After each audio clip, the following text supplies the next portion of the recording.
কি তুমি এরকম রান্নাঘরে আমার পাশে এসে বসে আছো? নতুন বিয়ে করছি, তার উপর মাশাআল্লাহ আমার বউ যে সুন্দরী, তোমার না দেখা বেশিক্ষণ থাকতে পারি না, তাই ভাবলাম তোমার পাশে বসে তোমার একটু দেখি। ইস ঢং, যাও তো এখান থেকে, আমার লজ্জা লাগতেছে। তাছাড়া আম্মা দেখলে কি মনে করবো? মনে করবো, আম্মা মনে করবো নতুন জামাই বউ রান্না করে বসে প্রেম করতেছে। শোনো, কি রে মানে, তুই রান্না করে বসে আছিস কেন? না মা, ফারজানা তো বিয়ের আগে রান্না বান্না করে নাই, তো এই রান্না কিভাবে করতে হয় শিখাইতেছি। তুই তো নিজেই রান্না করতে পারস না, তুই বৌমারে কি শিখাবি? রান্না শিখাইতেছি না তো, ফারজানার রান্না সহযোগিতা করতেছি। কি বললা ভাইজান? তুমি ভাবিরে রান্না সহযোগিতা করতে আসছো? বিয়ে হইতে না হইতে বোর জন্য এত দরদ? এটারে দরদ কয় না রে, এটার একটা প্রেম ভালোবাসা। ছি, ছি, ছি, ছি, কি কইতাছো? তাও আবার আমার সামনে, আমার লজ্জা লাগতেছে। তুমি এখান থেকে যাইবা না আমি উঠে যাবো? না তোমার যাওয়ার দরকার নাই, আমি যাইতেছি।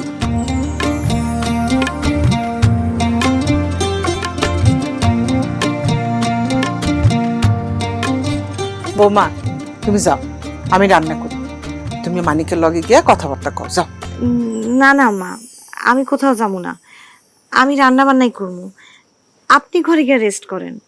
আচ্ছা ঠিক আছে, তুমি আর মিতু মিলা রান্না বান্না করো, আমি পাতিলগুলা ধুয়ে নিয়ে আসতেছি।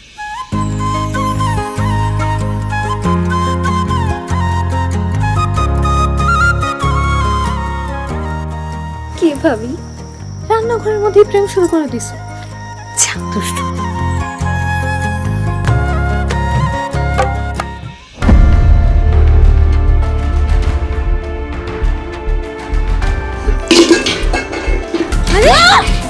আম্মা,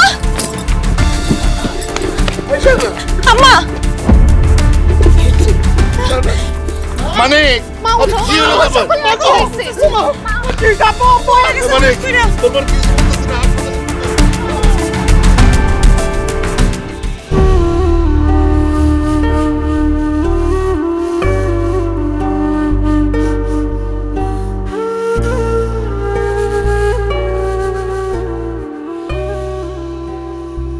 ম্যাডাম, রিপোর্টে কি আছে?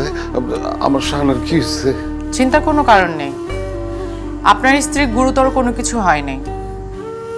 তবে একটা সুখবর আছে। সুখবর? কি সুখবর ম্যাডাম? আপনার স্ত্রী প্রেগন্যান্ট।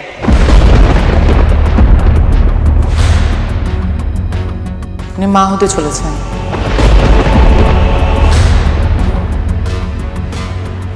ম্যাডাম, উনি মনে হয় অন্য কারো রিপোর্ট নিয়ে আসছে, এটা আমার মায়ের রিপোর্ট হইতেই পারে না। এটা অন্য কারো রিপোর্ট না, এটা আপনার মা শাহানা বেগমের রিপোর্ট। তাইলে মনে হয় রিপোর্টে ভুল আছে, আপনি ভালো করে চেক করেন তো। এই বুড়া বয়সে বাচ্চা কাচ্চার মা হইব কেমনে? কি কইতাছেন আপনি ডাক্তার আপা? আমি যা বলছি একদম ঠিক বলছি, রিপোর্টে কোনো ভুল আসেনি, রিপোর্ট একদম সঠিক।